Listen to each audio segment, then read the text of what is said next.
Selamat datang kembali di podcast Lab 45 bersama saya Reine, analis utama dari Politik Keamanan. Pada kesempatan kali ini kita akan membahas mengenai topik yang sering membuat orang penasaran, yakni intelijen. Nah, berhubung hari ini kita juga habis merayakan Hari Ibu ya, ada beberapa fakta menarik nih terkait intelijen dan perempuan. Apa sih sebenarnya yang terbayangkan ketika ngomongin perempuan dan intelijen? Pasti kebayang kayak Charlie's Angels, kemudian ada Red Sparrow, dan juga ada Black Widow. Nah, ini dia salah satunya yang menemani saya hari ini. Ada perempuan hebat, ahli intelijen dari Badan Riset dan Inovasi Nasional atau BRIN, yaitu Mbak Diandra Mengko. Selamat datang. Terima kasih sudah diundang. Terima kasih juga nih sudah menyempatkan. Kita hari ini akan membahas tentang intelijen ya Mbak, ini seru banget. Ngomong-ngomong tadi soal perempuan dan intelijen ya, kira-kira kan biasanya kita kebayang tuh agen-agen rahasia, terus operasi-operasi canggih di balik layar gitu ya Mbak, itu kan keren banget. Tapi tau gak sih Mbak, sebenarnya kalau aku lihat dari data-datanya nih, ada beberapa tantangan besar, seperti salah satunya adalah kesetaraan gender. Jadi di dunia yang sangat tertutup ini ternyata juga jumlah perempuan dan laki-laki yang bergulat itu di dalamnya tidak sama, tidak setara. Jadi Mbak, dari data yang aku lihat ini di komunitas intelijen di Amerika Serikat ya, kayak CIA, NSA, terus juga ada FBI, itu sebenarnya representasi perempuan yang bekerja di institusi-institusi tersebut itu belum ideal Mbak. Kayak misalnya let's say 10 tahun terakhir ini datanya menunjukkan bahwa proporsi perempuan memang meningkat. Ini bagus ya, tapi itu meningkatnya juga nggak sesignifikan itu, dari 38,5%-an sampai akhirnya setelah 10 tahun itu jadi 41,6%. Jadi ya memang ada kemajuan sih, tapi di dunia intelijen Amerika Serikat saja, di komunitas intelijennya mereka itu masih jauh dari representasi yang setara antara laki-laki dan perempuan. Nah ini sangat disayangkan ya Mbak. Tapi kalau dilihat lagi di Indonesia ini lebih parah lagi Mbak, sayangnya. Wah ini sangat disayangkan. Jadi bisa dibilang bahwa proporsi pegawai yang di Badan Intelijen Negara aja nih, di BIN, itu cuman 20% aja, lebih rendah lagi gitu ya. Jadi ini sangat disayangkan. Bahkan seperti Mbak gitu ya, padahal banyak perempuan-perempuan yang berkarir di bidang ini, tapi ya memang jumlahnya lagi-lagi masih terbatas dibandingkan laki-laki. Nah, dengan semua fakta tadi ya Mbak, jadi aku jadi penasaran, kenapa sih kemudian representasi perempuan nih kok nggak bisa lebih besar? Terus apakah ada tantangannya, atau misalnya secara umum dulu deh Mbak Diandra ini merasa bagaimana sih sebenarnya peran perempuan dalam dunia intelijen yang kita nih lihatnya sebagai dunia yang maskulin, terus penuh risiko, yang wah sangat menantang deh Mbak. Ini gimana nih peran perempuan nih Mbak? Boleh diceritain dulu? Oke. Ini disclaimer dulu, ini saya bukan berkecimpung di bidang intelijen, tapi mengkaji saja, kajian mengenai intelijen gitu. Nah, jadi yang pertama tadi terkait peran perempuan, ya cukup sedih juga gitu ya, masih minim gitu peran perempuan di bidang ini. Tapi tidak apa-apa, toh ini bukan 0%, masih ada 20 gitu di Indonesia, walaupun masih tertinggal jauh dengan Amerika Serikat yang masih 40%, sudah sampai tingkat 40% gitu ya. Nah, terkait peran perempuan sendiri sebenarnya banyak sih perempuan yang sudah berkecimpung di bidang intelijen atau di dunia intelijen itu sendiri. Jadi misalnya seperti salah satu spice yang terkenal itu Matahari, itu perempuan gitu. Jadi dari zaman dulu awalnya profesi intelijen mata-mata itu terbentuk, sebenarnya sudah banyak peran perempuan di situ.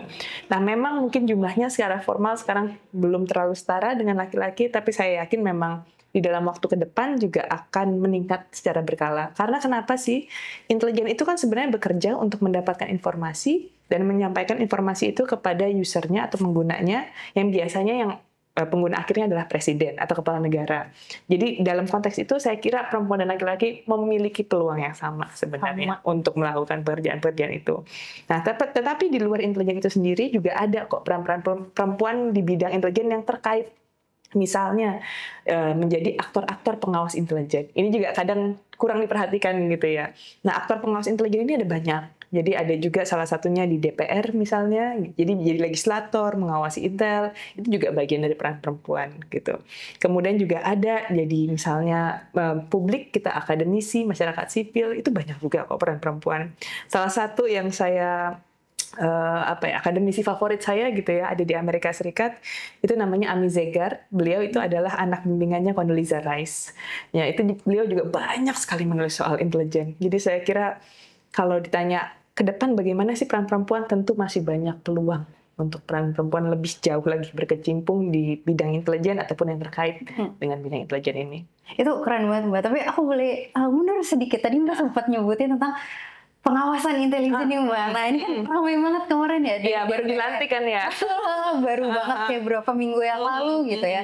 Bahwa akhirnya DPR membuat atau membentuk tim pengawas intelijen atau tim was intelijen. Dan di situ tuh sebenarnya kalau kita lihat-lihat, ya memang sudah dimandatkan oleh undang-undang ya. Tapi ketika kemudian dibentuk terus ramai itu kritikan kayak ini sebenarnya buat apa, terus kemudian apakah akan efektif atau tidak, terus keluar juga nama-namanya gitu. Nah menyambung dari itu juga mungkin Mbak bisa juga jelaskan dulu sebenarnya pengawasan intelijen itu apa, kenapa harus diawasi itu Mbak, kayak kan intelijen gitu. Iya, aneh gitu ya. Kok intelijen kayak kerjanya rahasia gitu ya, tapi kok diawasin. Betul, itu kan bingung. Nah, iya, kita kan bicara tentang intelijen negara di sini ya. Jadi seperti lembaga negara lainnya gitu, sebenarnya juga intelijen itu harus punya akuntabilitas terhadap negara. Jadi seperti tesisnya Lord Acton sebenarnya, menghindari apa yang dikatakan Lord Acton, absolute power, absolutely corrupt. Jadi untuk menghindari adanya penyalahgunaan kekuasaan supaya dia bertanggung jawab seutuhnya untuk kepentingan negara, itu penting ada pengawasan. Nah untuk itu sebenarnya ada pengawasan bagi badan-badan di seluruh negara termasuk intelijen. Nah memang perkaranya di intelijen ini ada unsur kerahasiaan yang tinggi. Karena susah juga dong, mereka harus nyari informasi tapi harus terbuka kan. Iya, gimana ya? Gitu kan mereka. Gimana rahasianya? Iya. Jadi kan ada tarik-menarik antara kerahasiaan dan transparansi ini memang secara akademik gitu ya, bisa dilihat belum ada formula yang bisa benar-benar menyeimbangkan kebutuhan antara kerahasiaan dan keterbukaan. Jadi semua negara masih mencari formula yang tepat, tapi banyak negara juga yang sudah membuat skemanya. Jadi masih kadang terlalu banyak keterbukaan, kadang masih terlalu banyak kerahasiaan. Cari balance hal yang pernah ya terjadi. Nah, skemanya ini banyak negara yang sudah bentuk gitu dari mulai tahun 70-an, 80-an. Di Indonesia sendiri kita baru mulai membentuk secara resmi itu melalui Undang-Undang 2011, Undang-Undang Intelijen. Jadi di situ dinyatakan ada intelijen diawasi oleh Komisi 1 DPR, yang kemudian nanti ada tim khususnya, yaitu adalah tim was intelijen. Nah, tim was intelijen ini juga dibentuk tahun 2015 melalui peraturan DPR 2014. Dia adanya dari 2015. Kemudian ya sekarang ya baru ada berarti sekarang bukan baru ya, bukan ya, sebenarnya bukan baru, udah pergantian personil aja gitu ya. Iya, tapi memang bukan tanpa masalah gitu kan. Jadi teman-teman di BRIN atau dulu namanya LIPI gitu, kita pernah bikin kajian mengenai pengawasan intelijen. Jadi kita melihat ada 7 aktor pengawas, itu dari mulai presiden, kemudian kepala BIN sendiri internal gitu ya, kemudian ada DPR, kemudian ada pengadilan negeri, publik, dan internasional, dan lain-lainnya. Nah, kita memetakan 7 aktor itu. Nah, untuk DPR-nya, kita menemukan ada 14 masalah di DPR ini. Nah, dari 14 masalah ini bisa dibagi ke dalam 5 kategori masalah. Yang pertama adalah kelemahan kapasitas aktor pengawas itu sendiri, seperti misalnya mereka kurang informasi, atau mereka juga kurang memahami mengenai apa sih sebenarnya pekerjaan intelijen yang lakukan ini. Iya. Di situ. Iya. Kemudian yang kedua itu juga ada mengenai problem konflik kepentingan. Karena memang ya di DPR itu aja ya memang ruang politik kan ya. Mereka adalah representasi partai politik. Jadi memang syarat dengan konflik kepentingan. Yang ketiga itu juga terkait dengan kelemahan regulasi. Jadi di Undang-Undang Intelijen itu juga masih ada beberapa kelemahan, seperti tidak ada definisi rigid mengenai apa sih penyalahgunaan intelijen. Jadi juga masih kadang membingungkan bagaimana mereka mendefinisikannya. Itu apakah bukan saatnya ini Mbak, kita merevisi Undang-Undang Intelijen? Itu lain perkara ya? Itu lain perkara. Memang ada beberapa idenya juga untuk perlu ada beberapa hal yang perlu dilengkapi dan diperbaiki dalam undang-undang itu.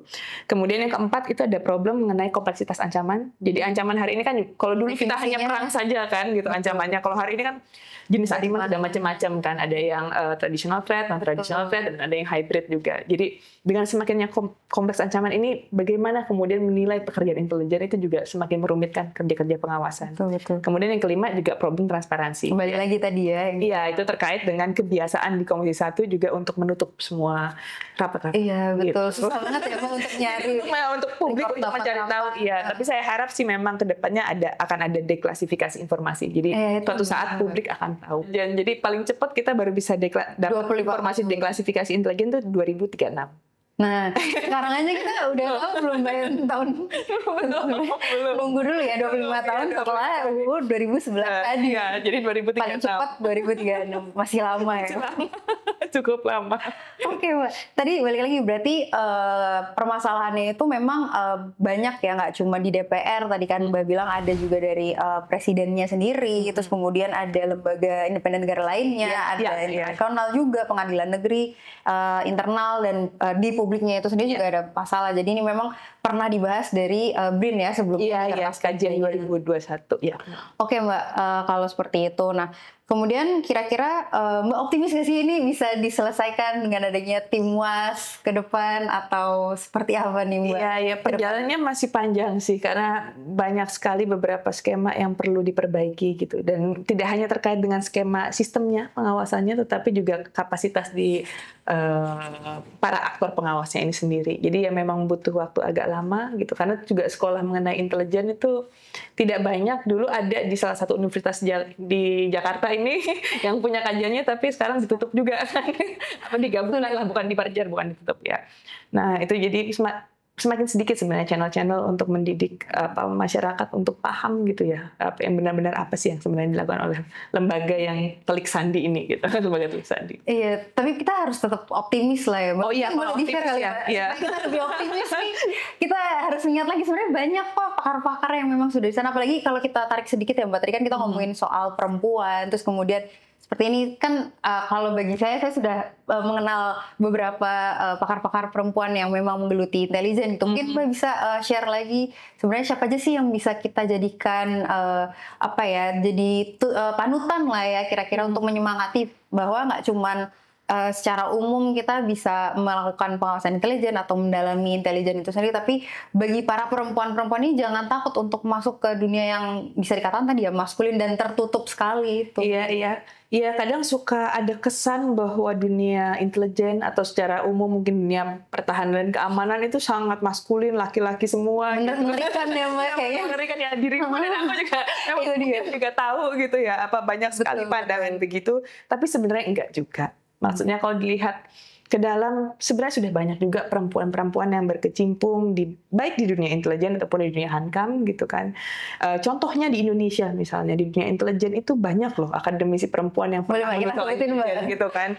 Iya, itu ada Ibu Susaning Tias Kertopati, itu beliau menulis mengenai intelijen kepolisian. Kemudian ada juga Ibu Edita, itu salah satu dokter yang baru selesai juga di Unhan, itu beliau menulis tentang intelijen militer. Kemudian ada juga Mbak Jaleswari yang sekarang kepala di Lem 45 ya. Beliau tuh banyak sekali kiprahnya dalam membantu pembentukan undang-undang intelijen. Di dalam proses advokasinya itu banyak sekali kiprahnya. Nah, dari 3 perempuan hebat ini kan juga sebenarnya kita udah bisa lihat, wah banyak nih. Sebenarnya banyak perempuan yang bisa terlibat untuk mendorong, membantu reformasi intelijen di Indonesia. Betul. Tapi nggak cuma itu, sebenarnya juga yang secara praktek banyak juga kok perempuan yang terlibat di legislator. Itu juga ya ketua Komisi 1 yang sebelumnya Ibu Mutia Hafid juga ya salah satu juga yang ikut mengawasi intelijen. Kemudian banyak juga anggota legislator Komisi 1 seperti Ibu Nurul Arifin, kemudian kalau yang dulu ada Ibu Eva Sundari gitu kan.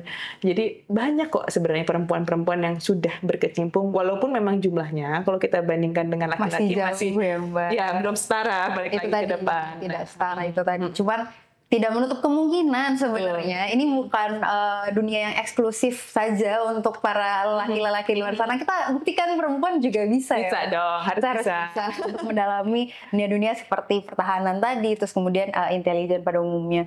Oke, mungkin diskusi kita kali ini singkat saja ya Mbak, tapi singkat tapi sangat menginspirasi nih harusnya bagi teman-teman sekalian, apalagi yang perempuan-perempuan di luar sana yang sedang menempuh studinya mau S1, S2 atau misalnya memang ada ketertarikan ini sangat penting sekali, apalagi tadi sempat kita bahas sedikit mungkin apakah perlu ada kajian juga, apakah hal-hal yang belum benar-benar ditetapkan dalam UU Intelijen ini, apakah memang kabarnya mau revisi UU Intelijen atau mungkin ada. Inilah saatnya para akademisi juga untuk bangkit dan meneliti kembali, menelaah kembali apa yang bisa ditingkatkan dari intelijen. Karena kembali lagi, tadi kita sudah berbicara tentang pengawasan intelijen, ada bagian yang perannya itu dilakukan oleh publik gitu ya. Jadi kita pun meskipun tidak terlibat dalam lembaga-lembaga tersebut, kita juga bisa turut berperan dalam mengawasi intelijen. Iya, karena ingat juga intelijen ini kan pada akhirnya juga pakai anggaran dari negara. Betul. Jadi kembali lagi ke masyarakat sebenarnya. Jangan alasan karena ini tertutup dan rahasia jadi tidak diawasi. Kayak gitu juga. Tidak seperti itu. Makanya kita harus cari balance yang tepat. Oke, terima kasih banyak Mbak Deda sudah hadir hari ini, singkat sekali untuk episode kali ini tentang intelijen. Itu saja dari kami. Jangan lupa nantikan podcast Lab 45 selanjutnya. Terima kasih.